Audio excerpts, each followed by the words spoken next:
they're still here today.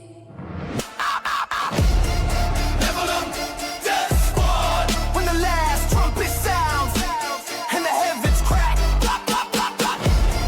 Nephilim Death Squad. Nephilim Death Squad. Death Squad. Death Squad.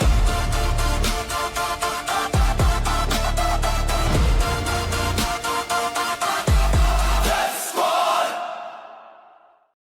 Patreon. Welcome back, ladies and gentlemen, to another episode of Nephilim Death Squad. I am David Lee Corbo, a.k.a. The Raven. That is Top Lobster, a.k.a. Mr. Nasty. So I lost my name? No, well, I don't know. I don't like calling you the father of disinformation because it's too close to the father of lies, and I don't want to put that on you. Yeah. Mr. Nasty is more fitting. I feel like your days of spreading disinformation, misinformation, they're kind of behind you. I do my bit of lying still. Yeah. Well, We just lied to we our lied to guests the people. the whole time. Yeah, but we're going to start at this time. No, we're not. Well, before we get into our guests, guys, we are guamming at you live from the Standard Coffee Shop and Casino / NDS Studios / Fabrication Shop. If you want to support us, maybe consider, I don't know, calling up the shop and buying a drink, or going to patreon.com / Nephilim Death Squad, getting early access to episodes, unedited access as well. If you're on YouTube, you hear a lot of those censored moments come up, and you might go, what are they saying? Jews, possibly? That would have just happened actually right there. Yeah. Well, if you want to know what I'm saying so bad, go on over to Patreon and subscribe. You also get early access to tickets to Bohemian Grove, March 6th and 7th right Are now. we sure when they drop? Probably. I don't know. Discount codes off of toplobster.com. I really want to get into this episode. I feel Okay. like we've been just taking a long time. We've been taking an hour. For those of you who are listening, and you might be, what do you mean? If you were watching live on Patreon, which the whole chat is here, and they've been waiting patiently for an hour because we don't understand Introduce the guest. time zones. Joining us today is Nicholas Daigle. I should have asked you how to pronounce that last name before the show started. Did I nail it or no? Yeah, you got it right. Oh, nice. Nicholas is here to talk about Genesis 6, the Nephilim, and specifically the Ozarks here in America. Before we do, let's talk about where people can find your work, where they can find your book, which is Genesis 6 and the Ozarks. So first, I want to apologize because it's my fault we're late. I screwed up the time zone, so I apologize. It takes about 3 that. people to It screw up was the time David. zone. I've been blaming Matt. He's not even on this episode. but I I'm mean, comfortable I blaming him. said, all right, the show's at 11 a.m. Eastern Standard Time. He goes, that's 12 Central for me. And I go, probably. And it's all mixed up from there, but we're doing it. We're good. We're We good. figured We're it out. in it. So you can go to find my book on at Amazon, and you just type in Genesis 6 and the Ozarks, and it will bring you straight there. Right now, I'm actually running a special for 5 days, and it ends tomorrow for a free ebook. So if anyone wants to take advantage of that, Whoa. That's awesome. That's a heck of a deal. A free ebook for when does it end? it ends tomorrow at 11:59 Central Guys, Standard Time. The Patreon are the only ones that are going to get that Central Standard Time. Guys, if you're on the Patreon, you should be scrambling to get that. That's because like 3 p.m. tomorrow. That's, I don't know when it is, 12 p.m., 1 p.m. Don't ask tomorrow. me. Sometime in the middle of the day. Guys, Patreon members, go and get that before. What was that, the entire title there? Can you bring that one back on the screen there, top? I just want to read that. It's Genesis 6 and the Ozarks, a compilation book on the Christian perspective of proof that the biblical giants were right in our backyards. Okay, this is going to be a fascinating topic because so much of our discussions when it's on the topic of the Nephilim is the remnants, the bones, where they're found. You can tell by the bones, and where they're often swept up by, like, let's say the Smithsonian and then discarded somewhere in the Hudson is a lot of the running speculation. I love this topic because people don't look at America like this is a place where you can find this sort of hidden history. I mean, I know we're getting comfortable with that with Tartary and everything, but we look to other places. We look to Egypt. We look to Sumer, right? We look to the Aztecs, the Maya, and all of their, because they have megalithic structures. But of course, here in America, we have things, right? We've got the mounds. What sort of evidence have you found, in our own backyard? Before we get into that, can we just start at the beginning? Because your book, the beginning. the beginning. Your book does a really good job of breaking it down for the person who doesn't really understand this, and I feel like that's an important place to get into it. Are we asking what are the Nephilim? What are the What's So- the show about? I mean, yeah, this book is about what I found here in the Ozarks, particularly to Springfield, Missouri. That's where I reside at. But it's also kind of a biography, I guess you could say, where it goes along my journey over the past 2 years of discovering what these Nephilim were. It's never been something I had ever even heard about. So I'd say about 2 years ago, I started to read Genesis. Reading through Genesis 1 through 3, you hear the creation story. You hear that's in Sunday school. So I'm tracking with all that.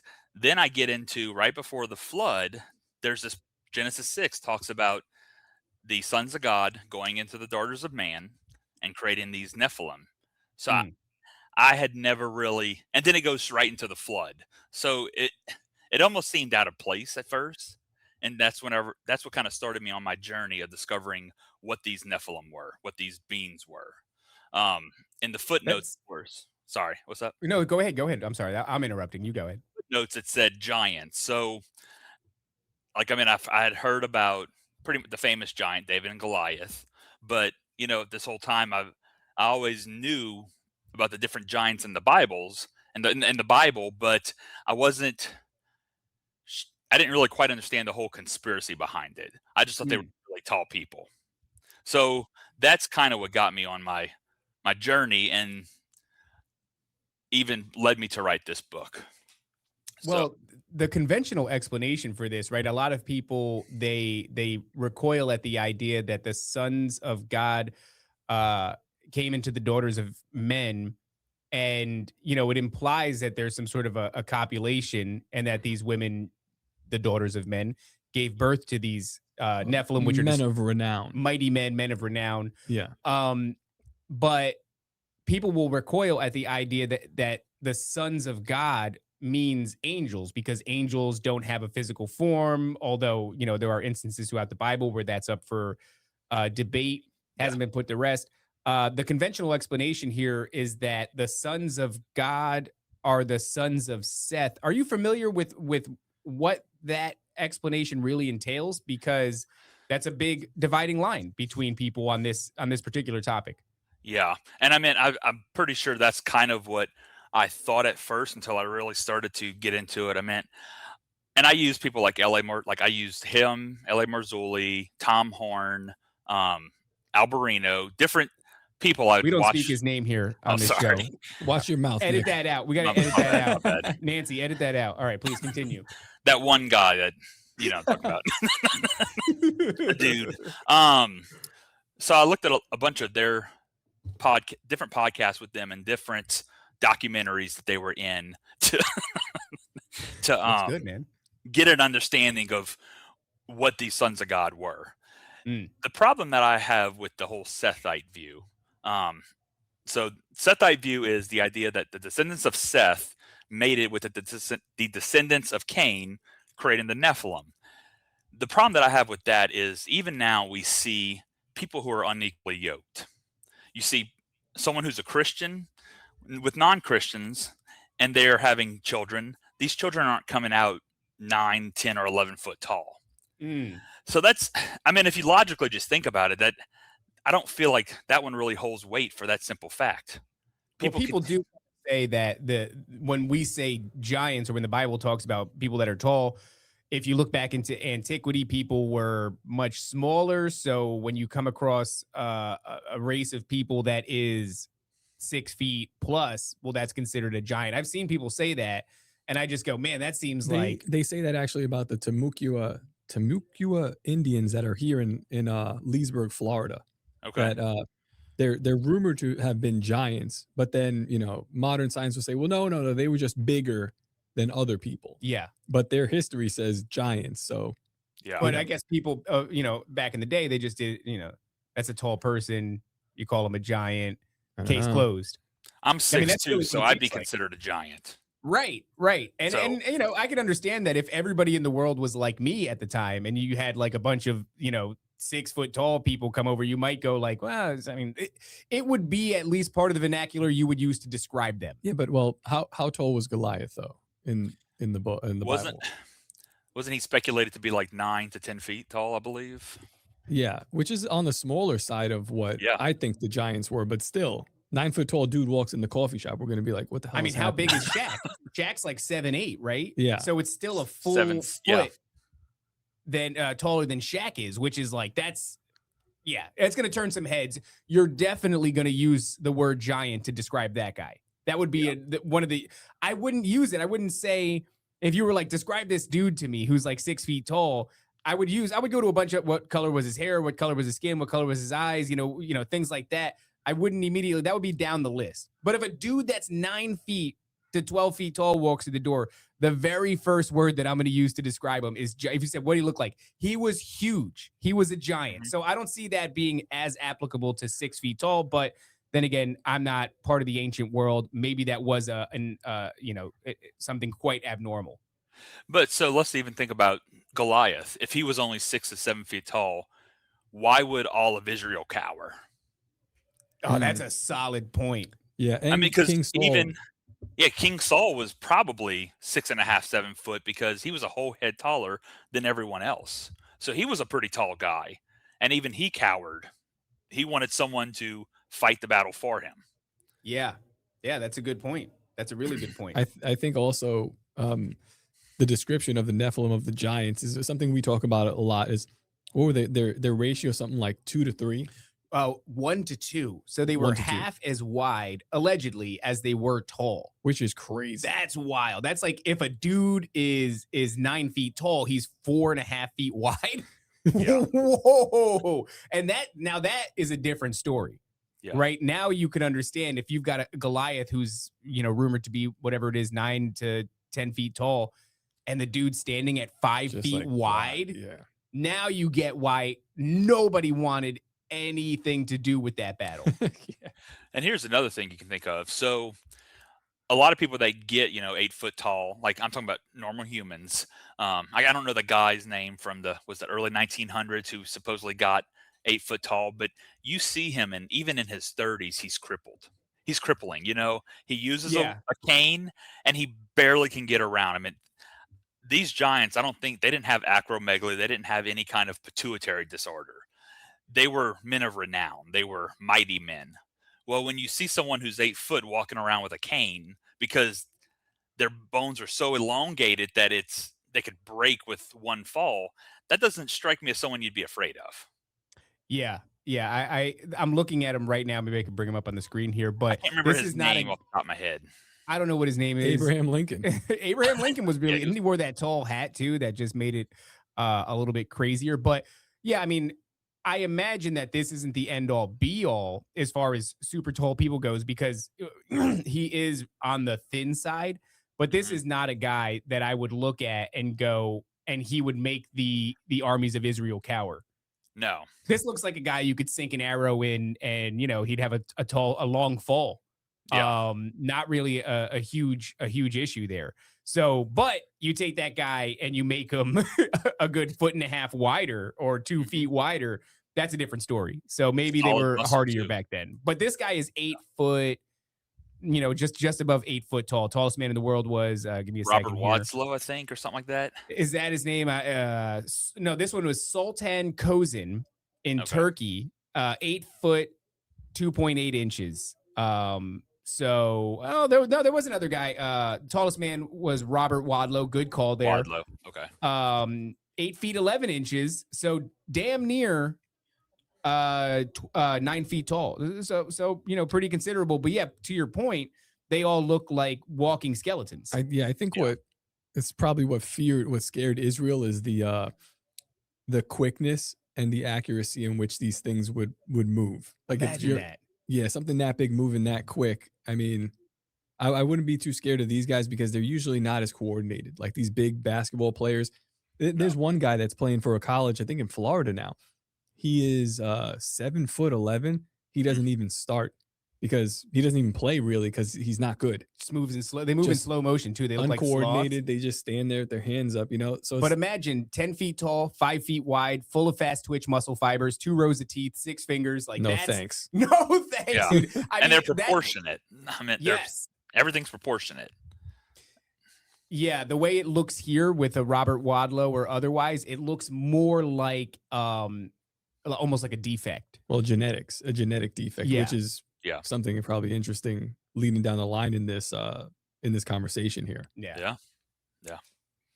So, see, that's kind of what got me on that journey. Is first start, like I start off my book by talking about the 2 different narratives, and then that's whenever I started going down, I guess you could say, the rabbit hole, the proverbial rabbit hole of the fallen angels mating with the daughters of man and creating these Nephilim giants. And that one, I mean, honestly, if you look at every other culture too, it fits, because when you look at the Greeks had the demigods, who were supposedly half little g god and then half human, and they were strong, they were revered. I mean, they were almost gods among men. Well, that would Yep. explain what a Nephilim is. Or even the Sumerians, Gilgamesh, he was another one. So Yeah, often depicted as carrying a lion, making it look like a small cat. yeah, And it's interesting too, because while people they recoil at that idea that these would have been angels, you know, that are the fathers of these men of renown, these mighty men, that effectively does create a demigod, right? And you look in every other civilization, and there's constant mentioning of some sort of demigod character. Greek mythology is maybe the most potent, but most of these mythologies of antiquity have some sort of a demigod character. Even in Fey lore, which is, Celtic kind of lore, same thing. So you have these there's a separate race of the Fey species intermingling with mankind, and then something else comes out of it. So is it just a coincidence that for example, the flood of Noah can be seen in all of these other instances across the planet in their mythology, and then here you have the sons of God coming into the daughters of man, creating something different, and then you look at all these other mythologies, and demigods are present. Just to backtrack a little bit, yeah, that's sons of God, again, so sons of God, they're saying that possibly from the Sethite lineage, but the translation in Hebrew is B'nai Elohim. mhm. Do you have any like justifications for why you would tie that to being a supernatural phenomenon rather than 2 humans, a son of God, just from that transliteration? Wouldn't just the fact that it says Elohim, Seems pretty on the nose. I meant Elohim is something divine. So these sons of God would have had to have come from something divine. Correct? I mean, is there any other explanation for what Elohim means? Well, I mean, we are. I'd argue that we are sons of God, Yeah. right? We're created in the image of God, but I mean, I know that this translation, this word also is mentioned in the book of Job. Yeah. Okay. Yeah, when Job is when God is conferring with his divine counsel. So he's talking to other, what I assume to be angels, and then Satan comes up, and the story goes. So that, for me at least, like that translation, B'nai Elohim, is like solidified because it's in 2 areas and it's referring to actual angels, not like human beings, not just regular people. Yeah. Yeah, I forgot about Job. It is. I'm not sure where it's mentioned in Job, but I have heard that same Yeah, it's, explanation myself. The 2nd chapter, right? Like right away, once it starts, once they start petitioning God, once Satan starts petitioning God, it's right there. So that's where that translation is. So when I'm talking with like sons of Seth people, I'm like, well, what does this mean? And they usually stumble around it. Yeah, that's why I'm asking. And- Is there a different explanation for what Elohim means? Because as far as my Well- research, and it's it's limited. I'm new to all this, but it's like Elohim means basically a high-ranking spiritual entity, like top of the food chain spiritual entity. And so if you're describing these Nephilim as what is it, Beneha Elohim? Yeah. No, they're talking about the angels. So that when they're talking okay. about the Elohim, Elohim is like a classification of entity, right? It's like Yeah. God and then angels, and then below that you'll have Nephilim, and then I guess human. I don't know if human beings are below it necessarily, but like that's kind of like the way that they're talking about stuff. Interesting. So on the topic of, I guess, because I mean, it just seems like one of those things where it's a sticking point for a lot of people. I don't see it as being that. I think that you might be able to have an argument for Sons of Seth in the vacuum of just scripture alone. But once you include the patterns that are happening in scripture, but also happen across all these other mythologies, I think it really does paint a picture that seems pretty obvious to me. Yeah. And then otherwise, you know, what then does the Bible make of these giants that we do seem to find? That's what I'm saying. If you detach it, it's like, okay, you know, the Kandahar giant or any number of other instances of giants throughout history. Is it just, no, that's not what the Bible's talking about? And yeah, it does seem to happen, but the Bible just made no mention of it. It's like, you know, it looks like it made a mention of it and explained the nature of it pretty well. So in your discoveries, you said you're out in Missouri, is it? Yes. Yeah. Springfield, And- Missouri. Southwest Missouri. Southwest Missouri. And this is something that how did you come about discovering, I guess, traces of Nephilim then? So, looking back at old plot maps, looking back at old newspapers and plot maps. So, really, what kind of got me on this journey is I read Genesis 6. Then that's when I started to look into these different people who are, I guess you would say, are the experts in this field. Tom Horn being one, like I said, L.A. Marzulli, the name we do not mention, and a select few other, to really kind of grasp an idea.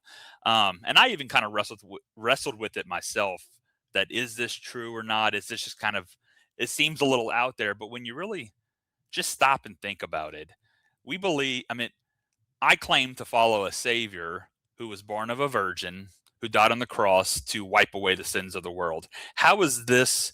And then came back. Yeah, and they came back. How is this any more out there, quote unquote, than anything else in the Bible? Everything in the Bible is supernatural. The bush that was not consumed, that was burning with Moses, fire falling from the sky and consuming the prophets of Baal. Mm-hmm. Everything in the Bible is supernatural.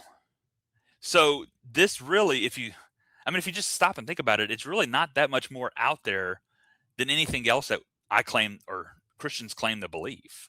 It's just we've never been taught that. So there's a hesitancy because I think those who are following God, you don't want to follow something that will be heresy.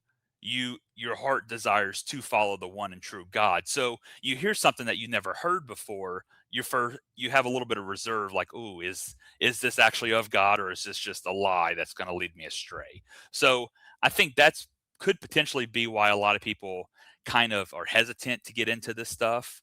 And even in researching all this, I really felt like there was one point where I was getting a little too down the rabbit hole, and I got convicted because I feel like God reminded me, Jesus needs to always be first.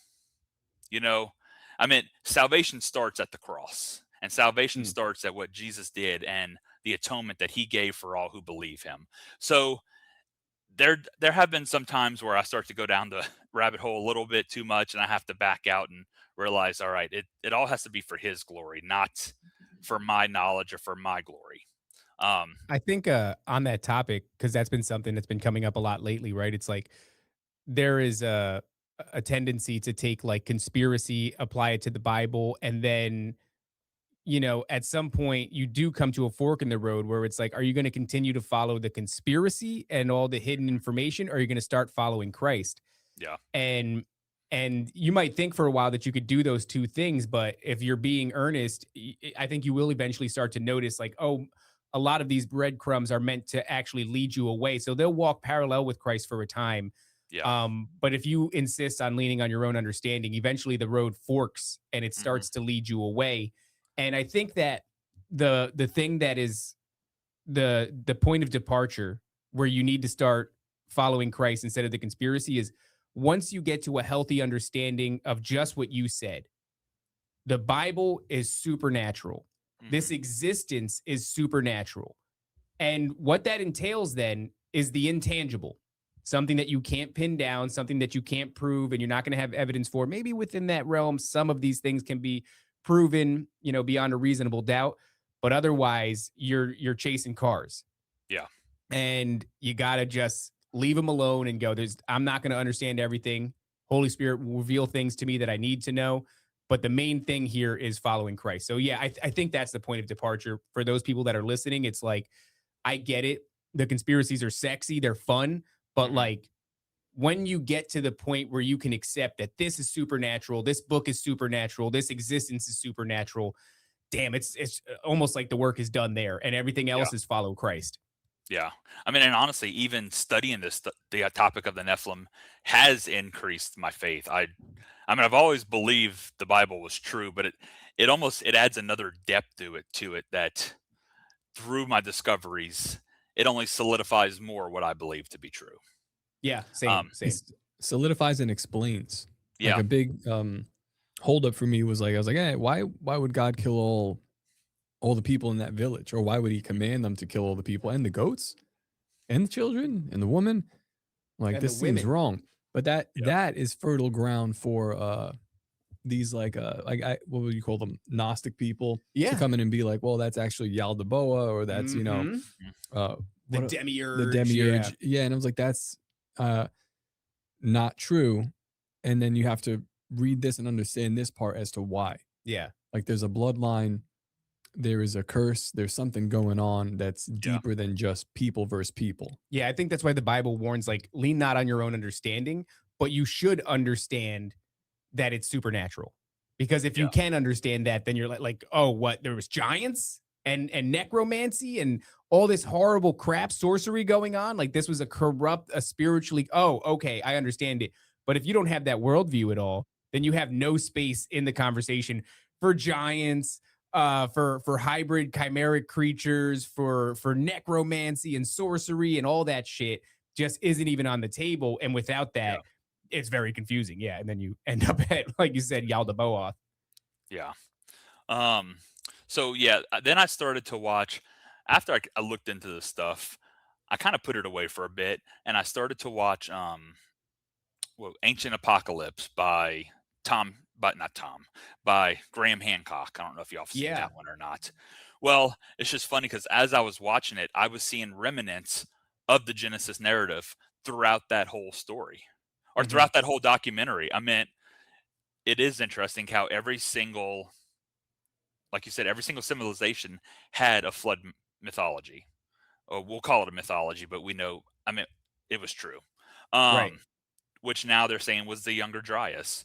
And then also how in most of those same mythologies, several of them pointed to giants. Wasn't it the Great Pyramid? I think it was the Pyramid Kalua, where the mythology was that giants built that pyramid and climbed up into the top of it to survive the worldwide flood. And then you have Satsuna, who was at the island of Malta, or she supposedly was a giantess that built Gigantea. So it was just interesting how when I was watching Ancient Apocalypse, how all of the same narrative was fitting into there. Yeah. Of course, being a man of faith, I believe that the Bible is true. All these other things are just parts of the story. And even if, I like to say this, if you're looking at the biblical narrative, so you have Genesis 6, the sons of God come down, they mate with the daughters of man, creating Nephilim. Then the flood comes. And that right there, that corruption of the mixing of the DNA would explain why God brought the flood. Yes, man is sinful at its core. Without God, we are sinful. But the devil knows how to be a catalyst to plunge us into further sin. And I think that's honestly what the Nephilim did. They were taking I mean, they were probably trying to step in the gap and becoming idols. They were the ones who were wanting the worship. Yeah. I had this hidden knowledge. They had this hidden knowledge that was given to them by their fallen angel fathers, and they were bestowing that upon man, so man would worship and revere them. So, and I meant that's why God had to completely do the great reset. Yeah. But then right after that, you have the Tower of Babel, which is interesting because I think where we get all these different flood myths from started at the Tower of Babel. So God confused the language of everyone at the Tower of Babel, correct? Could Yeah. in that mass confusion, every single person remembered a part of the flood, but they didn't remember the whole story. So that's where you get these different, what do you call it? These different variants of the flood myth, because they couldn't quite piece together the true chain of events. Yeah. Yeah. So, and then God It's a weird spread one, them by the around. way, too, because Graham Hancock has been instrumental in bringing this idea that there was, Younger Dryas, this massive worldwide flood. And so even if you're somebody who's like of biblical lean, but then you say like, well, it might have been localized. It might not have been a worldwide one. Well, even Graham Hancock's research confirms that it was a worldwide, because it's all over all these different continents that are separated by not only miles, but oceans. And it's crazy because I wonder about Graham Hancock. I wonder if you're looking at these things that intimately, maybe you could say, well, the Bible is just one of the many mythos that talked about this event. And so you can still ignore that sort of element of supernatural and God and Jesus and all these things. And you could put that to the side and go, well, it's unanimous across the board of all these. But then what about the giants thing? You mean that tell me that Graham Hancock hasn't come across the giant element? Of course he has. If idiots like us came across it and we're not even there with our hands on the megalithic structures, then of course Graham Hancock has in his exploration been like, well, I mean, another pattern is giants keep building these things and then dying in the flood. That's the story in Peru too. Like okay. Anyway, like at what point is he being willfully ignorant, or is he maybe towing a line because he's trying to be considered a serious person in this archaeological field? Randall Carlson doesn't want to be considered an outcast and a pseudoscientist and a kook. So he's trying to, maintain some air of I don't know, seriousness maybe. Or are they running a narrative? I don't know. See, I feel like the moment you go against the mainstream narrative, you're automatically a kook anyway. So what's the point? Right. Yeah, that's the thing. Randall Carlson has been completely laughed out of the archaeological community at large. The elite gatekeeping aspect of the archaeological community. So what the hell would the harm be in being like, I don't know, dude, looks like the Bible says a lot of stuff that seems to be true. Yeah. That's like safe, dangerous, right? Yeah. Safe, dangerous. That's a good point. Yeah. So, anyway, what got me to want to research locally is I'm a nurse. I'm a hospice nurse, actually. I have 3 kids, and my wife, she's a teacher at one of the local schools here in the area. I don't have the freedom to be able to just, pack up and go on a week vacation and go to Machu Picchu. I'd love to go see these megalithic sites, but I mean, I'd like to even go to St. Louis, which is 3 hours away, and see Cahokia, which has Monk's Mound, and it's like 100 feet tall. It's the biggest earthen mound in North America. I mean, it's the biggest known pyramid, I think, in North America. It's even hard for me to be able to pack up and do that. So I wanted to find if there was anything locally, I meant like within a 30-mile radius, to me, that could point to giants, could point to mound and earthworks, could point to the existence of something other than what I've been taught in the narrative, the mainstream narrative. So I started to look into, I don't know if you ever heard of Fritz Zimmerman. Familiar. Who's that? So he does a lot of, he has actually a book called let me see, I think I have it right here. The Encyclopedia of American Giants in the Encyclopedia of Ancient Giants in North America. So he does a lot of study of the Ohio Mounds and Indiana, all those mounds. Those are the serpent mounds, right? Yes, all of those. He's done a lot of discovery into that, and looking into the old newspaper articles from the early 1800s to the early 1900s, where they found skeletons of abnormal size, or sometimes skeletons with six digits, double rows of teeth. I think he's even found some with horned, like giants who had horns on their temple. Dang. Yeah, so he's done a lot of that. Well, in that book, I found 2 different 7-foot skeletons that were found within Springfield area alone. So that I wanted to take those articles and try and pinpoint the exact location and go search those areas myself. Okay, Which, there you go. yeah. So, and that's where it gets me started with my book. So my book talks about a gentleman named Sterling Newberry. Sterling Newberry was a Baptist pastor, or a missionary Baptist pastor, that lived in this area in the 1930s. But he was an amateur archaeologist too.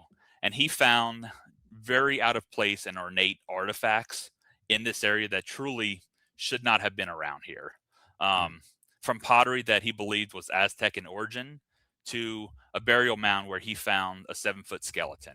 Now, I know 7 foot's not, I mean, there can be questions with 7-foot skeletons, but it is funny that most of these articles is anywhere from 7 to 11 or 12-foot skeletons. And in all these different articles, the Smithsonian comes in and takes those bones. So the 7-foot skeleton was attractive enough for the Smithsonian to come and claim. Yeah, well, just to Interesting. reiterate, the 7 feet aspect is one thing. It's an aberration or a pituitary gland defect, whatever it is, something that's screwing up the regulation of the growth hormone. But if it's not some crippled, skinny dude, and it's like, this is a proportioned athletic, like that's something different. Because as far as I'm concerned, even Shaq, it's like, how old is Shaq? He's maybe in his 40s. 40s Probably and 50s. Is he's like a rare specimen in that he's holding up. He still seems to be doing all right. He's thick. He's well He's built. thick. Yeah. But mostly they don't look like that. So yeah, I mean, I'm sure there is a difference. Yeah, like Kevin Durant. I'm just off the top of my head, that guy's almost 7 feet tall, and he's just kind of like, he's not falling apart. But when you look at him, I'm like, this guy looks like a wizard or something. He's like, doesn't look well put together. Yeah. Exactly. Shout out to our boy Owen Benjamin. Owen Benjamin. It seems to be. Well, I look at his hands because he's a farmer, and his hands are like, He's got like very stumpy hands. And like, it really upsets me because I know there's going to be a day where we're gonna have to put him down. We're gonna put him down, dude, because his quality of life is just diminishing so much. But in the meantime, that's where I can come in. Sure No, you Oh, no. guys him. being a hospice nurse. we'll just be petting him. It's Something okay, you Owen. deny. It's all right, Owen. Think about the good He trees that lived we a have. nice life, though. He really did. On a side note, though, it's interesting that this guy was a Baptist pastor, because in my experience lately, it seems like the Baptist denomination does not look kindly upon the idea of giants. Baptism. Really? Yeah, every single one that I've run into, and they're solid on everything else. And then all of a sudden, I go, like, I hear what they're saying about. They'll just say, yeah, no, Genesis 6 is nonsense. Giants, it's not even like that. And I said, what about the Hebrew translation? And they'll just go, I don't read. That's nonsense. I don't read all that. What about It's the just- giants? Yeah, like you're around using- the planet. You're using weird words to confuse Yeah. people. It says giants right here, and I'm like, okay, whatever. It's Yeah. just strange. But anyway, it's strange that guy is a Baptist, and now he probably has Yeah. to deal with his discoveries. Well, that's yeah, interesting. and honestly, all of you would think that these discoveries would have made him famous, but I mean, all of these articles were just buried. I mean, I had to go into the library and then look through the archives to actually find stuff on Newberry. I've actually even been able to find his living grandson, and I've been in touch with his grandson. Unfortunately, he didn't really know too much about his father or his grandfather and what was found. He knew that his grandfather was an archaeologist and found amazing things, but he didn't know the details. Anybody that would have known the details would have been Newberry's children, who have all passed away. The last one was Sterling Newberry Jr. that actually passed away in 2015. Hmm. So everybody that would have had a detailed knowledge or knew if he would have kept some kind of journal or something, they're gone. So I really had to just lean on old newspaper articles to Hmm. formulate this book. But I mean, it's just some of the cool. I can just kind of give some highlights on some of the cool things that Newberry had found. One other was in 1932. There is a Fulbright Springs in the northwest part of Springfield, and Fulbright Spring, I believe, was the first spring whenever the white settlers came here. The Fulbright family settled that spring, and that's what started the expansion of Springfield, Missouri. Well, Newberry went there in 1932, and on the west side there was a hill there, and on the west side of this hill they had a burial mound, which was a spoke burial mound. I had never heard of a spoke burial mound before. What it is it's usually 7 to 8 people that are buried, and they are buried aligned like the spokes on a wheel. Huh. Yeah. So Like in a circular motion, you're saying? yeah. So Huh. I've actually gone to that site because that site is now owned by the city, and it's a bike trail that goes through the Fulbright area. And I've gone up on that hill, and you can actually see the remains of the mound. That's interesting. You won't know it's a mound unless you actually read the article. It's funny because when I went there earlier this year, like in the spring, and there was some younger guy in his 20s he had made a mountain bike course throughout it, and I told him, I was like, these are burial mounds, huh? And he didn't believe me. He didn't believe me until I pulled out my phone and showed him the article. And when I said that, he's like, "Oh, that makes it feel different now." It feels Like, dirty now. yeah, like I don't know if he ever went back there to mountain bike anymore. But there was 2 burial mounds that Newberry found. One was the Spoke Mound burial, and it was 7 foot. There was, not 7 foot. There was 7 skeletons buried like the spokes on a wheel. And I believe, when I think of the spokes on a wheel, I think it's probably some kind of solar or sun worship. Oh, that's interesting. And then a little north of that one was another burial mound, and there was a single individual person buried in that mound, which Newberry believed was some kind of Indian chieftain, the article says. And the funny thing, or the odd thing about that is that chieftain, his face or his skeleton, his skull was painted red. So after he had died, they painted the skull and then they buried him. It's kind of wild how these places are accessible. You know, it's that when it comes to that sort of things, especially in America, the hidden in plain sight thing really applies, because these are often in like public locations that people are, they're hiking, or they're walking with their families through, walking their dogs, mountain biking. Yeah. And they don't even realize what they're standing on. Well, yeah, there's no effort made to really obfuscate it in any way. I say the story all the time. I grew up in Coney Island, which is a peninsula, and outside of it, there's a neighborhood that surrounds it like this, and it's called Gravesend. And it's because that's where the graves end.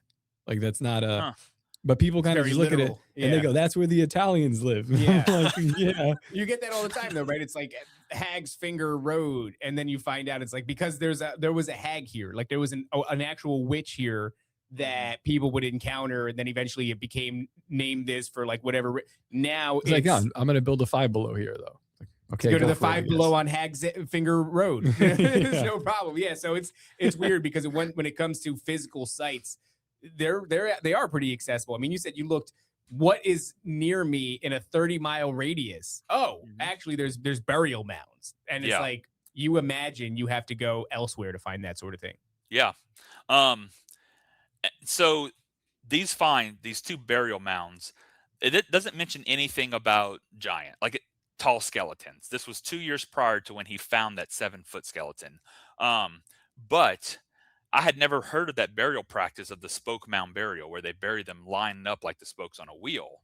I have a friend who knows Fritz Zimmerman. His name is Kent, and he lives here in the Springfield area now too. he told me that there are several spoke mound burials in the mounds in Ohio and Indiana. Well, in 1920, there was a farmer who unearthed a spoke mound burial on his property with 8 skeletons buried in it. One of the skeletons was up to 9 foot tall. So I believe that this spoke mound burial, I mean, I truly believe it had to be some kind of sun reverence. I mean, it had to have been solar reverent. They were worshiping the sun, and it had to have been passed down from the Nephilim. I mean, especially with the fact that this 9-footer was found buried in 1920 in Ohio or Indiana, wherever it was at. I wonder, in contrast, how often we find ancient midgets. You know what I mean? Because like a lot of people, you could say like, oh, well, this is a pituitary gland defect, but it seems like it's pretty common to find this, not pretty common, but I mean, like, you know, it's definitely not unheard of to find this 9 foot tall skeleton, 7 foot tall skeleton, 8 foot, whatever. But I feel like if you find ancient midgets, it's pretty obvious given the structure of their skeleton. Like this is a birth defect, not a race thing. The little people. Right. Like if you, there's a difference between elves, dwarves, like actual dwarves or pygmies or something like that. You know, they found something not long ago where they were like, it looks like hobbits were real, you know? And I'm like, well, how do you differentiate between hobbit and ancient midget? And probably because of the bones. You could tell by the bones, but like the bone structure would be, you know, you'd be able to tell because they're not built very well, midgets. Sometimes they are, but not often. Funny. But a hobbit is like a proportionate thing. Yeah. Funny thing about the Encyclopedia of Ancient North American Giants, he actually writes in there about little people being found, like skeletons of little people, and I think they were actually called like the little people. Some Native Americans revered these creatures that were called the little people. I believe the Cherokee did in Appalachia. I haven't really looked too much into that, but I also have seen an article from 1910 and it was around here, of a 18-inch skeleton that was found buried. Whoa! But it was full. I probably need to try and find that and do some more research on it. It was just one that I found researching skeletons, and I had seen it and I just read it and looked past it, and because I was more focused on finding giant skeletons.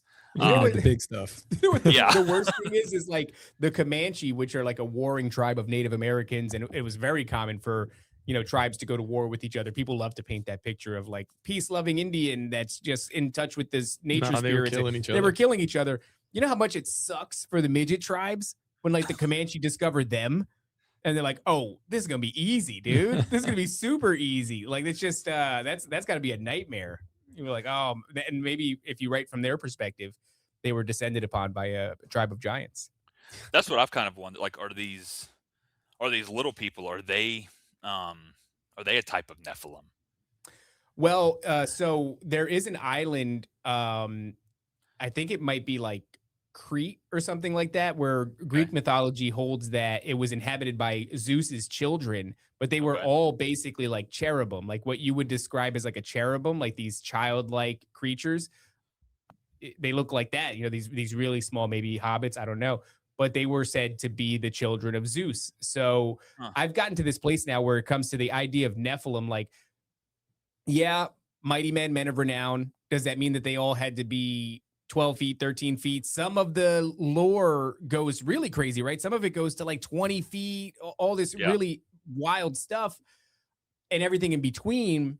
And I'm thinking that the real heart of this conversation is hybridization. Check this out. That begets all sorts of wonky things. Leviticus 21:17. Say to Aaron, for the generations to come, none of your descendants who have a defect may come near to offer the food of his God. No man that has a defect come near. No man who's blind, lame, disfigured, deformed. No man with a crippled foot or hand, hunchback, or a dwarf, or an eye defect, or as a festering, running sores, or damaged testicles.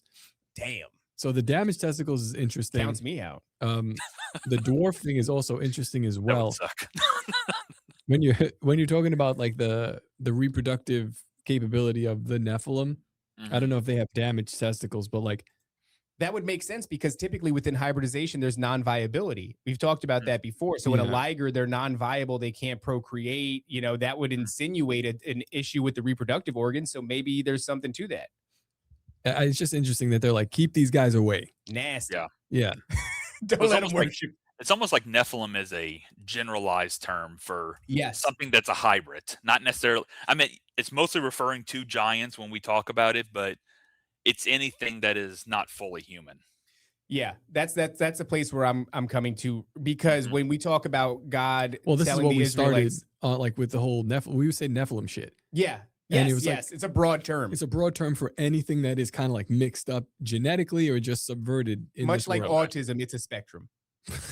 Yes. But yeah, I mean, you know, they were hybridizing the animals, Mhm. the plant life, right, which is like the crops and the animals and everything gets decimated in these cities. And then when we look to let's say the Egyptian pantheon, that is a much more obvious issue of hybridization because these are half animal, half man creatures, right? Head of a hawk, head of an alligator, head of a jackal, Yeah. body of a man, and then that encompasses the modern day cryptid phenomenon, which it's also my understanding the Ozarks has a lot of cryptid sightings, a variety, a vast spectrum of cryptid sightings. So I think sometimes we get hung up on the giants part of the conversation, but hybrids is a much more all encompassing Nephilim part of is it. Nephilim is like a larger word. Like even for who are the guys like the cherubim around like Zeus? They were like tiny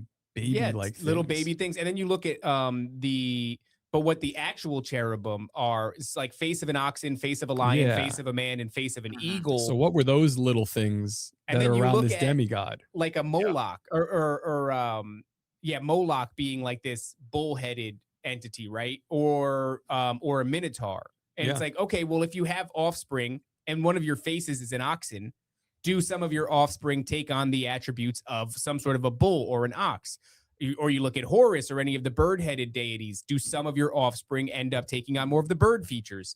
Yeah. So harpies and all these different things, right? Or sirens, depending upon who you're talking to. But these half women, half bird creatures. It seems to be that much of the spectrum of angels was some sort of representation of things that we see within the animal kingdom. And then much of the cryptids that we see are some sort of mix up of man and something in the animal kingdom. So I'm like, Interesting. maybe there is a basis in the angelic body for these things. Well, and it wasn't even Anubis was a dog-headed man. Yes, a jackal specifically. Yeah, And jackal. then, you know, you have the modern day phenomenon of dogman, Yeah. which is, you know, people they struggle with that. They don't say werewolf. They go like, no, dude, like body of a jacked dude and then head of a dog, but like bent backwards knees. Like it's a little bit nuanced. And I'm like, well, I don't know. I think if you saw Anubis, you might say something pretty damn similar. Yeah. So there is an interesting story that I have in my book about Sterling Newberry and a potential encounter with little people. And this is actually one where this was a story the grandson did have. I found an article about there was an altercation between him and this Osage, supposedly this Osage chief that had came from Oklahoma, and his name was Harry Starlight. So I had reached out to the grandson to ask him about this encounter I had found. And so he was able to, he said, this is the one story about my grandfather that I do know. So Newberry had found some kind of idol. I think it was a bear idol. And it was probably one of his most prized ones that he found. And it made the paper. So apparently that paper, I mean, when it went out, this guy named Harry Starlight, who was of Osage descent, lived in Oklahoma and read about it and had seen had read the description of that idol and knew the significance of it. So he actually came from Oklahoma, traveled 3 hours all the way here to Springfield and went to Newberry's front porch, knocked on the door, and became a loose associate, is what the grandson had said. whenever he developed his friendship with Newberry, he had asked Newberry if he wanted to meet the little people. So what had happened was they went to a supposedly Indian burial site in Fair Grove, and that's actually where I live, Fair Grove. I'd love to find where supposedly this burial site was at, but I don't know where it's at. I can't find any concrete evidence of where it was at. But they went to this site, and it was Newberry, his son, Sterling Newberry Jr. He was the one that passed in 2015, and a few other people. And Harry Starlight, the Osage chieftain, built a fire and started throwing some kind of substance on it, making the fire turn blue and green and dance. I believe it was probably copper. I think copper has that effect with fire. And then he started to do some kind of ritual. Well, Newberry, being a man of faith, I guess started to feel uncomfortable. He was like, yeah, I mean, at first he was interested in this because Newberry was part not African American, part Native American, and he had always heard about the little people, so he was interested at first, but once he's seen this ritual playing out, I think because of the indwelling Holy Spirit, he's like, yeah, we shouldn't be delving with this. Well, he told the Starlight, said, Newberry, I want you to jump through the fire. Well, Newberry was like, no, I'm not going to do that. We're done. So Starlight apparently was drunk too. So this didn't help the situation. I was going to make a joke. Like, I'm not that drunk, but I was like, save it. And then all of a sudden you're like, he was drunk. I'm like, okay, it just seems like the thing to do. If you're drinking by a fire, enough drinks goes, jump through the fire, dog. Yeah. Every time. I mean, we're a big fan on this show of what drugs can do to you. The mental mind state that they can put you in, or even the entities that they can put you in contact with. So yeah, might be something there. I agree. So anyway, he got mad at Newberry and he said, Newberry Jr., come through the fire. And then Sterling Newberry's like, no, I said we are not, like, this is over. We're done. Well, Starlight got really mad, and he actually went and tried to attack Newberry. But the other gentlemen that were there got him off. And in the article, it says that Starlight was arrested but let go. Well, the grandson said that his grandfather, Sterling Newberry, was truly a man of forgiveness. He did not want to press charges. He just wanted Harry Starlight out of his life. He didn't want any more connections with him. He just felt there wasn't something good after seeing that ritual performed. And then it's funny because the grandson said that they went after the cops came. They took Harry Starlight away. Newberry and Newberry Jr. went back to the car, and they could tell that someone had gone rummaging through their vehicle. Well, I guess before they actually started this ritual, Harry Starlight must have went in there because he told Newberry to bring that idol. So this whole thing was a setup so he could try to steal that idol from Newberry, because he didn't believe Newberry deserved it because of the significance he felt it had, being of Osage descent. So, but Newberry was a pretty smart man, and he was one step ahead. He hid it in the wheel well. So Starlight had rummaged through the whole car and couldn't find it. And then that's probably also why he was more pissed off too, because not only Newberry didn't continue with this ritual, but also he couldn't find this idol that he really wanted to steal.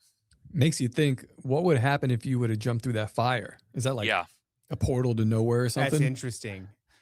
Yeah. And it was just funny because, like, I'm studying all this, and at the time is when I started to realize there was a connection to some of these little people and Native American lore, and also giants. And then his grandson, I sent him that article on Facebook Messenger, and he was like, yeah, I need to tell you the story about my grandfather in this story, and Starlight wanting him to meet the little people. And I'm like, oh my God, like, my mind was blown because it's all tying in together.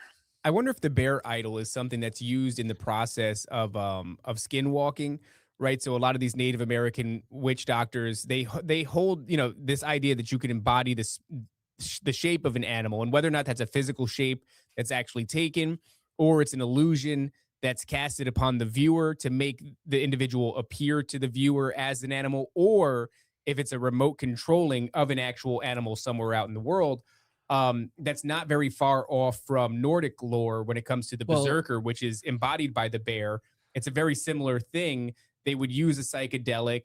They would, get in contact with these ancestor spirits, and eventually they would take on the spirit of the bear and become, this basically brick shithouse warrior. There's an even more like a recent story with the guy from Space Wolf Research, right? Space Wolf Ranch, yeah. Space Wolf Ranch, with the Native Americans. I mean, he was like kind of under attack by some sort of creatures, like large cryptids. They actually emptied out a couple of rounds on these guys, and they ran off back to their wherever. The next day, they found a bunch of Native Americans dead with bullet holes in them in their respective separate Wow. from not one another, not everybody in their in one respective thing. trailers. Yep. And in their trailers, the pelts of like all kinds of animals that people Huh. think that they might have used these pelts to shapeshift or Skinwalk. Wow. skinwalk Yeah. into So there is some precedent for having the idol or the image of a thing that you're going to manifest into, or however that works. You want to hear That's something crazy. interesting about this bear too? This bear idol, it had two emblems carved into it. One was a crescent moon. The other one was a Celtic-looking cross. Interesting. The Celtic knot cross. Yeah, Huh. That's fascinating.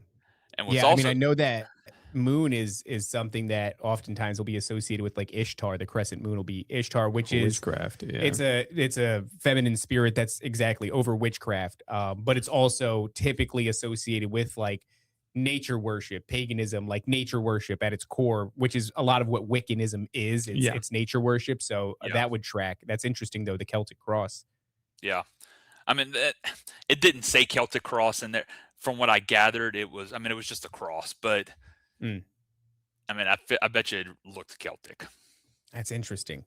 Yeah, I mean, like I said, It that wasn't the bear cross thing, Jesus died on. That's right? Not the same no, one. not the for same sure. It not that wasn't that cross. one. Huh. That's interesting. So- Yeah, it's a weird place. I mean, people once again they look at the Native Americans like they are people that you should aspire towards. That's almost the thing now, right? You should aspire towards being like the Native Americans who took only what they needed from the land and were in tune with nature. And it's like, no, dude, these are people that warred with one another and they were communing with demonic entities. These are people that practice cannibalism. Yeah. Which is always poking up its ugly head whenever it comes to some sort of demonic worship, which you might be hesitant to call these spirits that they're engaging with demons. But if you look at all these other mythoses, the Native Americans believe that these things would give them good harvest, good hunting, good this, good that, whatever, bring the rains. Is that not what they have done throughout antiquity in every civilization? They've always controlled nature and harnessed it for the people that were willing to worship them. Yeah. And I mean, cannibalism specifically is a replication of what we think these giants might have been partaking in Mhm. or doing to their subjects if they were men of renown. So like government leaders, they were also cannibalistic, eating them. And then that goes even further. But you have something about that in your book as well that I read. I do. Yes. So I'm gonna backtrack to 2 years prior, whenever they were back at Fulbright. There's several caves around the Fulbright area. Now, this cave I'm about to mention, it's close to where the Spoke Mound burial was at and the Chieftain burial, but it is not related to Newberry. Newberry did not find this cave. So I found in an old book from 1915 for the history of Greene County, Missouri, that there was a William Shepard. William Shepard was he was a professor at one of the colleges here in Springfield. He even got up to being their dean at one point. But I believe that a lot of Newberry's work was inspired by Shepard, because in one of the articles I have found, Newberry makes reference to the Fulbright area as being a place where Shepard had studied. So I think he had a lot of influence from Shepard's work. And Shepard believed that Springfield area, based off of some of the things he found, there was an advanced civilization that was here prior to what they had known at the time of the Osage. So anyway, Shepard in 1915, in this book about Greene County history, notes that he found the cave on the Owen property, which was, like I said, it was probably a mile. This is probably about a mile east of where these burial mounds are at. He found a cave where there was strange bones, he said, and these bones had been broken in half, and the bone marrow was extracted from them. And then he puts in the book that the Aborigines were very fond of this. Well, when you look at Lovelock Cave in Lovelock, Nevada, the Paiute Indians burned I think it was the Paiute Indians and two other groups had burned these red-haired giants. I mean, they rushed them into the cave, burned them alive. Well, I guess later on, whenever they went in there to excavate the cave, they found bones that had been broken in half with the bone marrow extracted.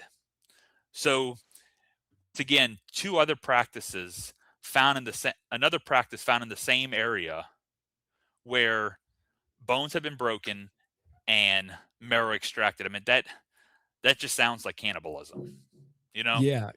Yeah. That's if you're tracking a serial killer, it matches for sure. Yeah. I wanted to ask a quick question. When you said ancient civilization that was advanced, how advanced were we talking?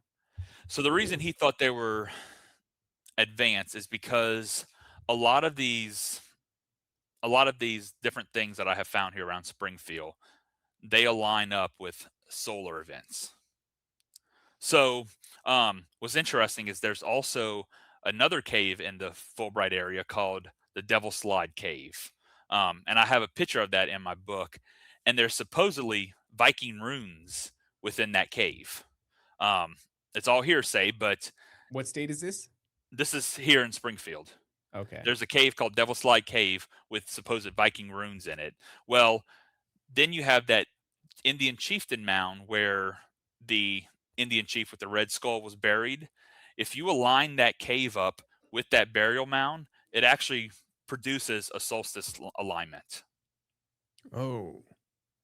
So I think whenever he's mentioning that they were an advanced civilization, it's because the artifacts that were found did not match artifacts that were known for the Native Americans at the time. And because of these, the cave and these mound alignments made solstice alignments, and for what we would think of primitive people, they wouldn't have had that kind of knowledge. So I think whenever he's talking about advanced civilization, that is what Shepard is referring to in these old articles because of their knowledge of archaeoastronomy. Right. That's interesting. Well, so that would be Norse mythology, right? Because okay, so you have it's I know that before there was media, you would imagine that the ancients spent a tremendous amount of time watching the stars. But within Norse mythology, Odin is teaching cosmic knowledge, so astrology and things like that. And then for you to, and we see this all over the planet, right? I think even what's the famous stone structure, Stonehenge, lines up to a multitude of significant astrological events. And so it's like, I think there's a difference between, stargazing as a human and then constructing, in that particular instance, a megalithic structure that's calculated to be exactly in alignment with various astrological events. Yeah. It's all like parts that would be taught by the Nephilim, not the sons of Seth. Astronomy, metallurgy, architecture, Yes, warfare, all this hidden knowledge. Yeah. Which, and I meant that's another. For me, that's another evidence that these giants were from the fallen angels, because these fallen angels, they would have had that knowledge because, they were in the presence of God. They were in the presence of the one who created it all.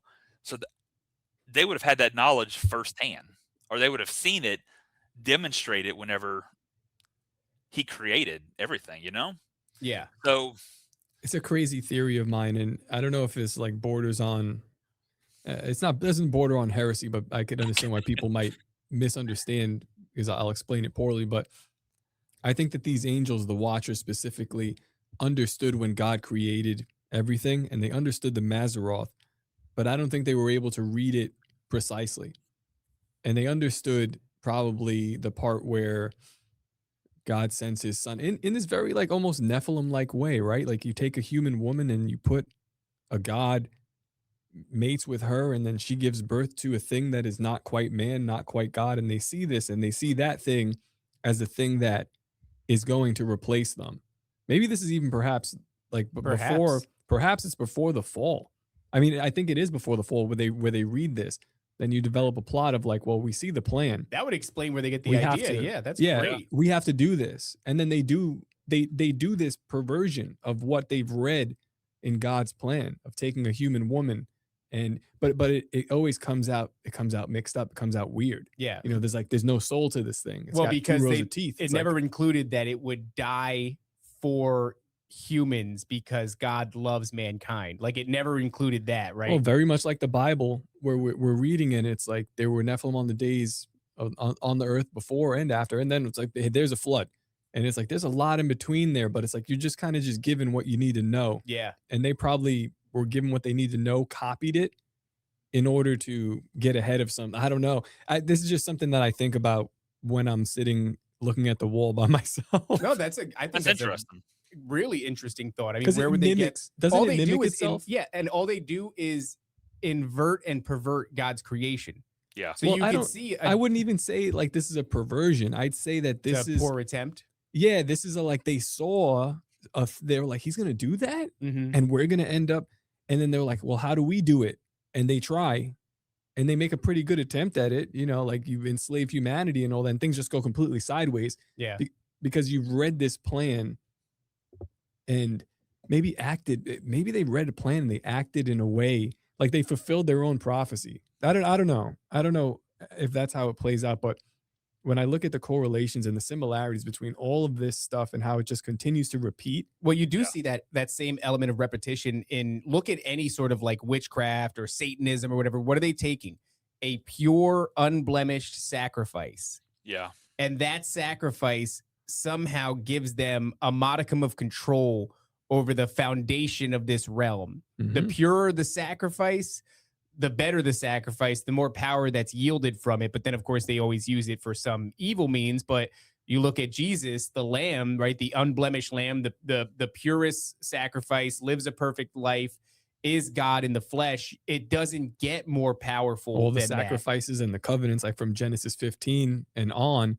Yeah, there is a specific formula to do a thing. Yeah. And even Yeah. God does it. Like they take specific types of animals, cut them in half, walk between them. And like that's like this lifelong or this generation long covenant until I come back for Israel. That's how you do it. I don't know why, but that seems to be the way. Yeah. And then it's just replicated over and over again and perverted and done this way and that way. It's and like if you create an entire thing and then, like, let's say, I hate to use this because what would you call them? The simulation theory people, they go, oh, it's a simulation theory. Look, let's say you create a program and then, if you were to come over and be like, wow, that's a really fascinating thing that you've developed there. How would you go about like inserting this? Shift, Be like, here you go. Control, K. Exactly. And then you get into this menu. You're like, okay, so I take those three and then I Mhm. can, yeah. And it's kind of like that, but because everybody's like, oh, if God is all powerful, why does he have to do the X, Y, and Z? It's like because he created a thing and he Yeah. created rules. well, because he's just. And yeah, Yes. those are the rules. Yeah, I guess. I don't know. No, and you do see those elements repeated. though. LA That's what's Marzulli fascinating. would beat us up if you heard us say something like that. Probably. You think so? No, I don't- I have no think idea. I think he would get it. He'd scold us for our language, though. Yeah. no, that's interesting though. Sorry to completely derail you, man. No, you're fine. You're fine. No, you're fine. And I'm still learning all this stuff too. So I do want to get back to the cross though. The cross on the bear. So it is funny because that cave where that bear was found, supposedly there was some emblems or some symbols in that cave that I think they matched the bear. So I'm wondering if the cross was maybe etched into the wall of this cave. But then 2 years later, Sterling Newberry left the site, the Fulbright area where he was at, and went down to, this is east of Springfield, the James River. So James River is a huge, I mean, it's a huge Native American site. So I go there and I do a lot of artifact hunting, looking for arrowheads, stuff like that. And that's one place where you can honestly find a lot of them.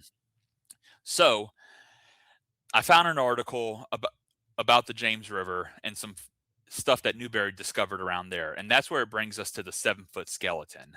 So in 1934, there was Sterling Newberry, a gentleman named William Sarton, and then one named Denver Brake. And they were the ones who excavated the shallow mound where the 7-foot skeleton was at, along with 7 other normal size skeletons. I wanted to find the location of that place. That was my biggest motivator, is to find the location of that place. So I was looking, couldn't find anything as far as like historical text around here about any mounds that was in the area. And if there had been any mounds, they all would have been, leveled out because of land development and farming, agriculture, all of that. So I started to decide, well, I need to look and see if I can find the ownership of this property, where this shallow mound could have been. So I went back and I looked at the 3 gentlemen. You had Sterling Newberry, who was the archaeologist. It made sense why he was there. Then I looked at William Sarton. He was a miner. So it made sense why a miner was there, because he knew how to do the excavation. The third one, this Denver Brake, was a farmer. I was like, well, what does he bring to the table unless he owns the land? Mm-hmm. So by doing that, I pulled up old plats of the James River, like old plat maps, property maps. I wasn't able to find anything that belonged to Denver Brake, but I did find this little plot of land where there was a bluff that was owned by the Brake family for several decades. Well, looking in old newspapers, I was able to pinpoint that Denver Brake was the grandson of the guy who owned that property, SM Brake. And then after SM Brake died, it went to an AW Brake, who was the uncle of Denver Brake. I was able to find out who owns the property, got in touch with them. I have a friend named James who he's really been looking for these sites too. And this is where God's sovereignty comes into place, because James Clary, he's a local here. He does a talk radio. He talks about all the weird, strange, unusual, Bigfoot, Dogman, all this different stuff, ancient civilization. Oh, he's doing that on local radio? Yeah. That's cool. I'd like to talk to him. Yeah, that'd be dope. Yeah. So I became friends with him because he did a segment about a year and a half ago on Newberry. So I sent the radio station an email saying I wanted to get in touch with him about Sterling Newberry. I knew he would call as soon as I sent him that, because no one knows who Sterling Newberry is. I mean, his story has been just buried. So James got in touch with me, and I told him where I believed that this mound would have been at, where the 7-foot skeleton was buried. Turns out the person who owns that used to go to church with James. He called her. He didn't know her, but we found out her phone number. He called her. She said if it was anyone else, she wouldn't have answered the phone, but she knew James because James is actually pretty popular around here because of him being on the radio, but also he's a chef, and he used to own a really nice restaurant here named Clary's. So anybody who has been in Springfield for decades knows James Clary because of his restaurant. So the only reason she answered the phone is because she knew she went to church with him. There you go. That's why you go to church, David. That's why you go to church. There you go. So it was interesting because if I would have called, I wouldn't be here right now, because she wouldn't have answered the phone for me. So Right. James answered the phone. We went out there to look at her property. That's where I actually started, and I've gone out there multiple times now, and I found several artifacts out there. Well, James and I have gotten associated with this gentleman named Doug, who Doug has actually mapped out all kinds of archaeoastronomy sites all across Missouri, and he was interested in going check out this property with us too. Well, while we were out there, we found the square-shaped berm structure, which, I mean, a berm structure is almost like it's a type of mound, but it's interesting because it's kind of like almost like a levee, kind of, I guess you could say, like a small levee.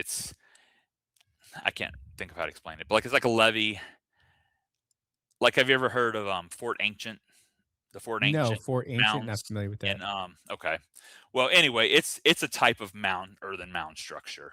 So we were out there, James, Doug, and I, and we were looking at this earthen mound structure, and one thing he noticed that was very Like this? kind of like that, yeah. Okay. One thing that he knows that was pretty interesting is on the inside of this berm structure on this lady's property, there were like smaller trees, like probably only that looked like they were maybe 60 years old. But on the outside, on top of this bluff, I mean, you had trees that had to be at least 300 years old because of how big they were. And Doug made the comment, he was like, this reminds me of like an old burial site or an old cemetery. Well, when I was researching the Brake property, I found out that there was actually a Brake cemetery, a family cemetery.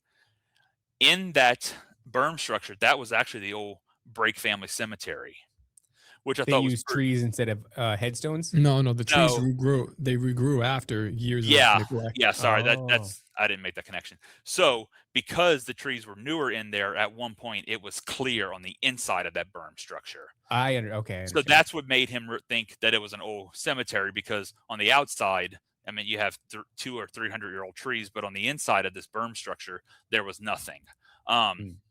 So we put together that was the old Brake cemetery, and most of them had been moved. The cemetery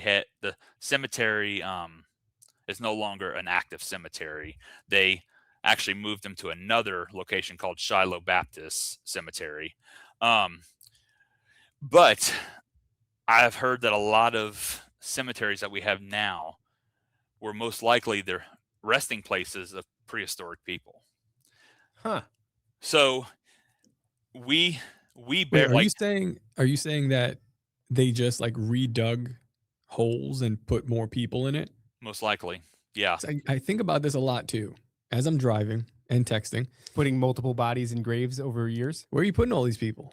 Yeah. I know you're burning some of them, but like most people get buried. Yeah. Well, yeah, Where?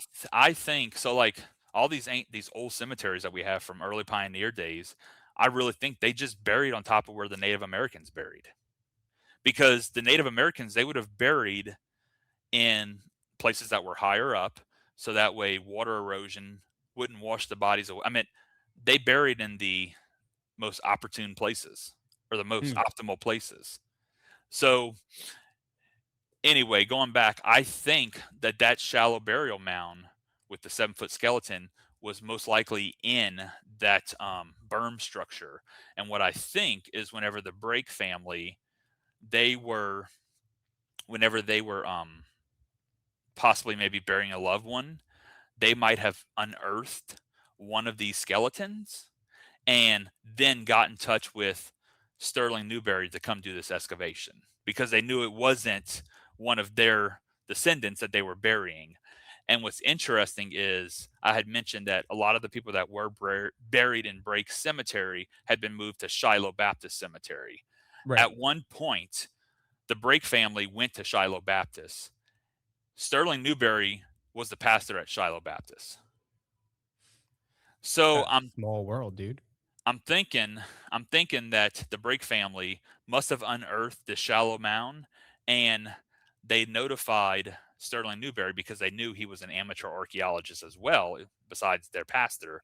And that's when he went and him, William Sarton, who he had worked with William Sarton in the past, the miner, and Denver Brake unearthed the 7-foot skeleton.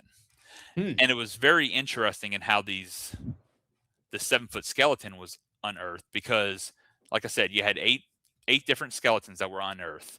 One was 7 foot, but they were layered where one was laying east to west, the other one was laying north to south. So it made a cross.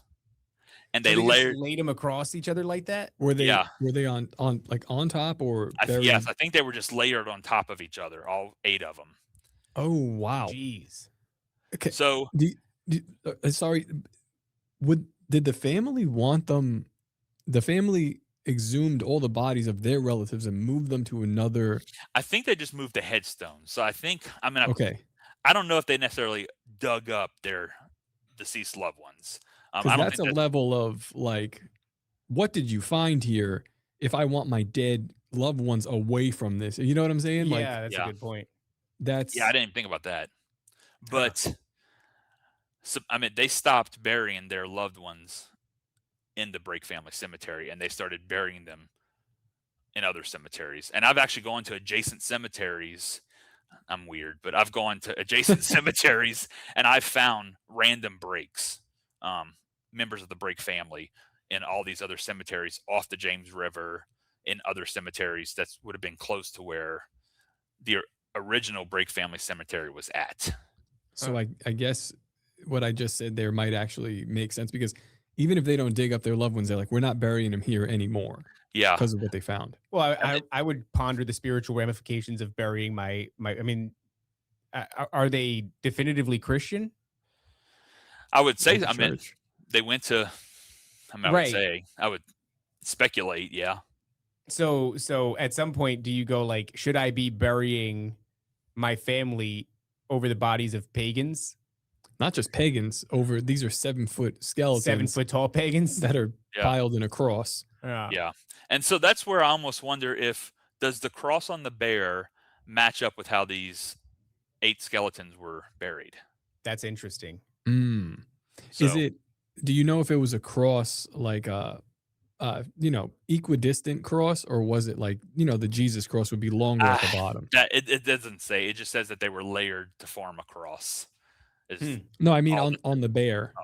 Did it No, I think it specify? was an equal distance cross. Yeah, I don't think Okay, it was. that's Well, Okay. that's I mean, I know that doesn't have to necessarily be a Christian symbol as much as it is, because you think about the bear, you think about Ursa Major, Ursa Minor, and the cross is there's something called the celestial crux, which is a formation, a star formation. Mhm. I've heard of So that. yeah, so maybe there's something there, because we're thinking about astrology, right? I mean, we were talking about that only moments ago. And so these symbols that what was it? It was on the other side of the bear, Crescent. opposite the. There's a crescent moon and a cross. So I mean, Ursa Major, Ursa Minor, crescent moon, celestial crux. Maybe these things do fit together in some So, way, shape, or form. in astrology, the Grand Cross is a rare and intense aspect pattern where 4 planets form a perfect cross shape in a birth chart. So that is an astrological symbol of like the location of 4 different planets as it intersects. Because Yeah. I'm thinking now about the other burial mounds that were buried in that the circular fashion, like on the spoke on a wheel, and that Yeah. could even represent like the Nazi symbol, which is like what is it, the rotation of the North Star. Well, what's the many spoked wheel? It's just representing movement of something. Like that's why you would stagger something this way in a circle. That's what the swastika was originally for. Okay. And turns into something else. Yeah, but I mean that spoked wheel has definitely been a symbol that's used to. It was in Game of Thrones. I mean, it's to track the movement of the stars across the sky as far as like timekeeping, but it's Okay. a symbol for basically like the entire night sky. yeah. I don't know if you guys remember the first episode of Game of Thrones where I've actually never watched Game of Thrones. Oh, I was more of a great. Walking Dead guy.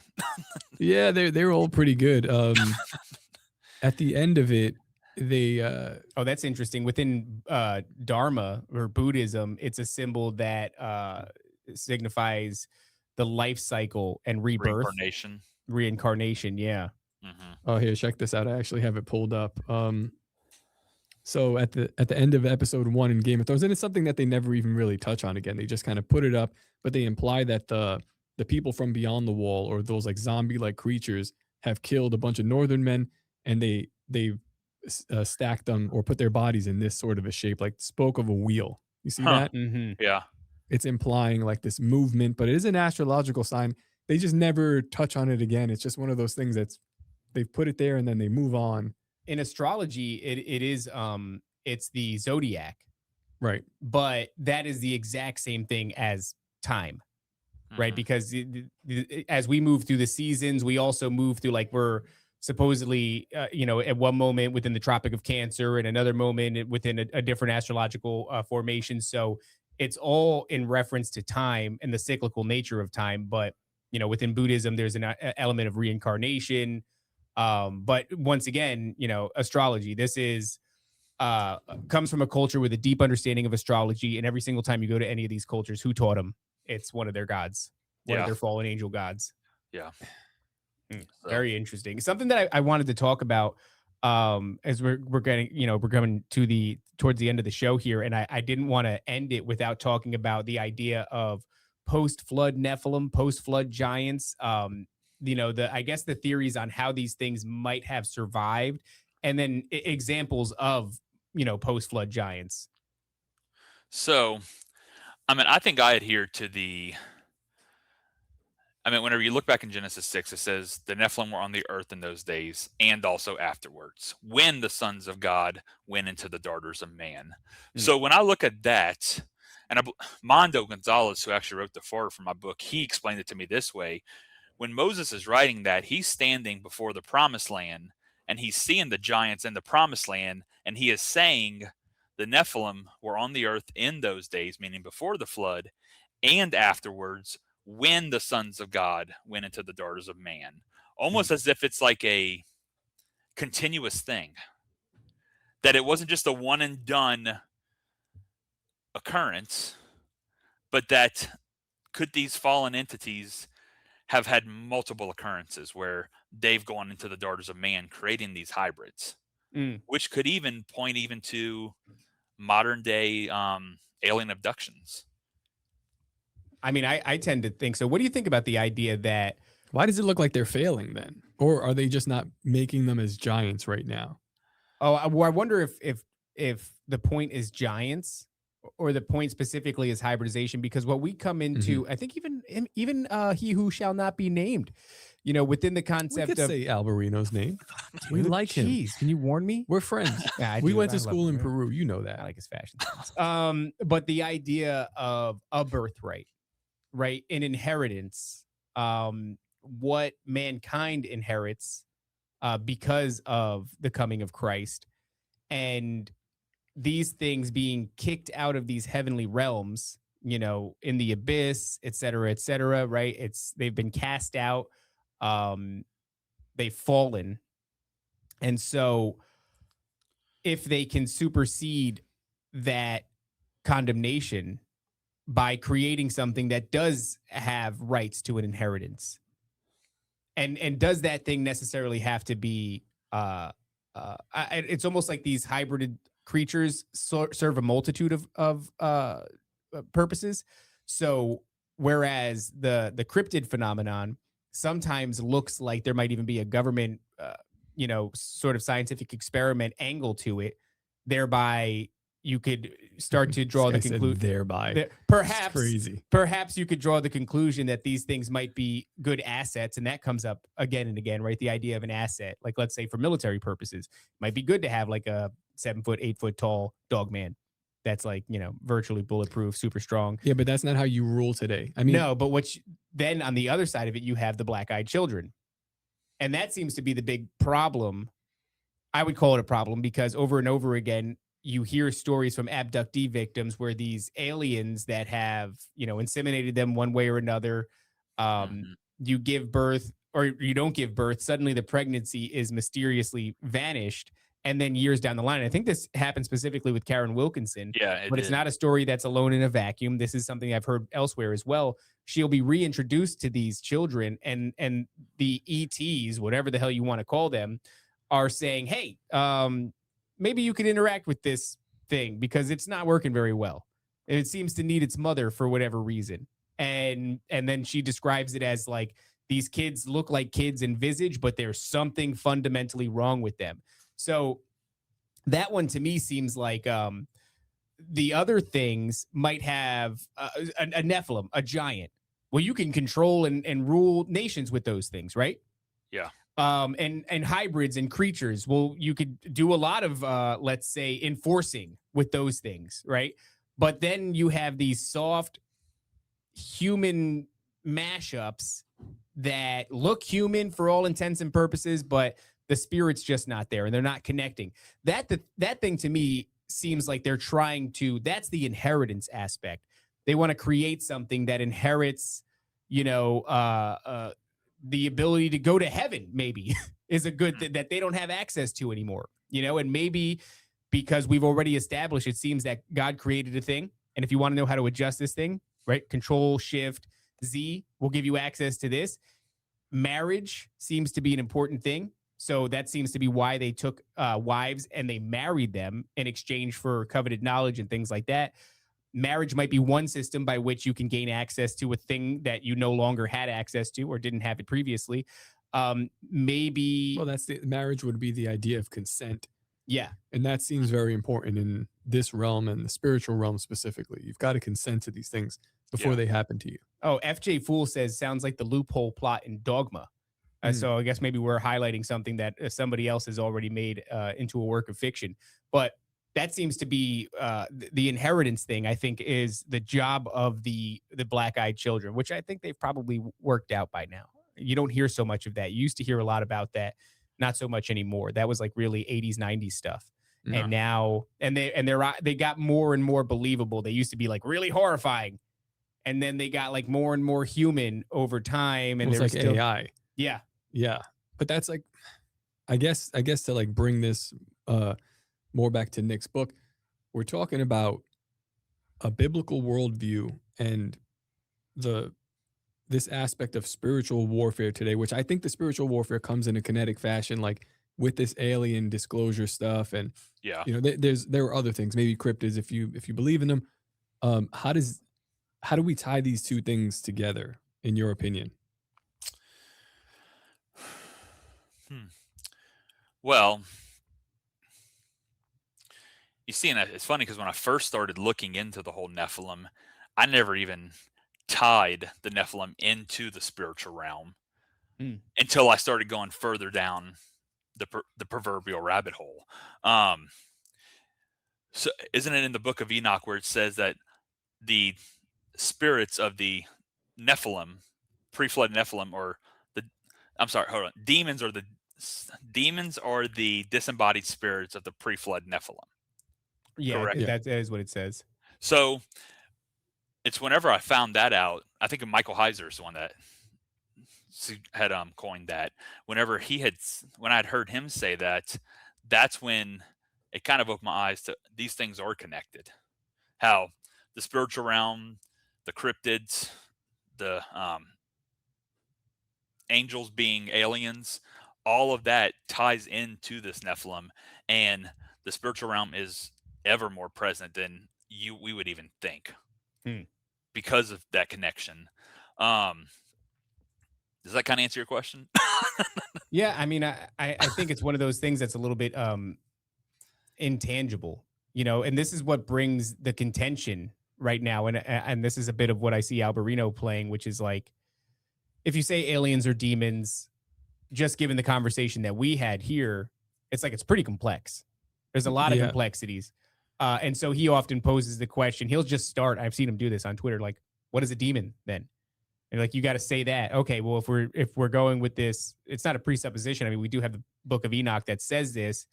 It's non-canonical. It does seem applicable. It does seem like it fits. Ethiopian Bible. It's referred to. And so it's referred to. And it was still in the canon in the Ethiopian Bible. So a lot of people don't really even entertain the non-canonical aspect of it. But I was thinking as well, like when they talk about like reading the scriptures, like breathing them in.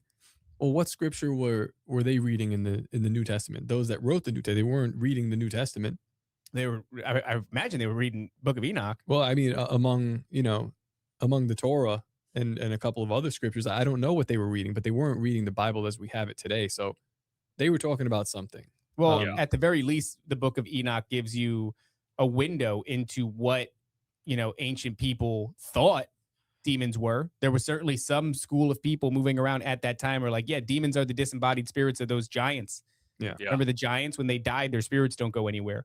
But then it just gets so messy. And when you actually, what's an interesting point is when you highlight the messiness of the situation, it really frames when God's like, wipe them all out. Yeah. It's like, don't even worry about the goat. The It's goats? really, yeah. You're going to try to fix the goat? That goat has breasts. That goat is a bipedal man lady with boobs. Just wipe it out. All right. Just kill it. Just take it out. The plants are all GMO. It begins to frame it in a way where you're like, oh, yeah, you kind of got to start over. And that's where I also think it kind of, his grace actually meets his judgment too, because the judgment was wiping it all out. But was that also grace because it was such an abomination that it would just kept leading us into further and further and further sin, hardening of hearts, and darkness. Yeah. I mean, one of the things that I meant to get around to today, but was this idea that Noah was not a perfect man, right? Which is like something that people wrestled with for a while, because it's like, how is Noah a perfect man who was sinless or something and therefore was worthy of being saved from this great flood, when clearly, for one, he's an alcoholic of pretty massive proportions. Well, that's after them. I mean, and I would drink pretty heavily too if I was like, dude, I watched the whole world get flooded. Yeah, and wiped out, and I was on a boat for 40 days, and now I have to deal with nobody else but my immediate family. I think I'm going to start drinking right now, and quite a bit of it. But can you imagine the PTSD too of you being locked on the ark, and then you hearing people banging on the side saying, let us in, after you then told them this is coming. I mean, I'm sure in his mind, he's like, in his humility, he's like, why do I get to live and they have to die? Like, what makes me so much better? Yes. I mean, if he's a humble man, that's going to be his thought. If that's a normal thing for humans. There's something called survivor's remorse. Yeah. Imagine being one of how many people that survived out of the whole world. Yeah. So, I mean, I can only imagine he just kept hearing, playing on again. And we know how the enemy likes to work. He likes to bring our trauma right back up and taunt us with it. And I can just see him replaying it back in Noah's head, the screams and the let us in, and he could do nothing about it. He was just drink. I mean, his hands were tied. So I can understand why he got off the ark and drank. Yeah, dude. Yeah. I mean, your book focuses on Genesis 6:1-5, but one of my favorite scriptures, and just as like going back to what you said about God being just, and then his grace versus his justice, right? So he had the grace to be like, this has to be completely wiped out. But Genesis 6:6, the verse right after says, it repented the Lord that he made man on earth, grieved him at his heart.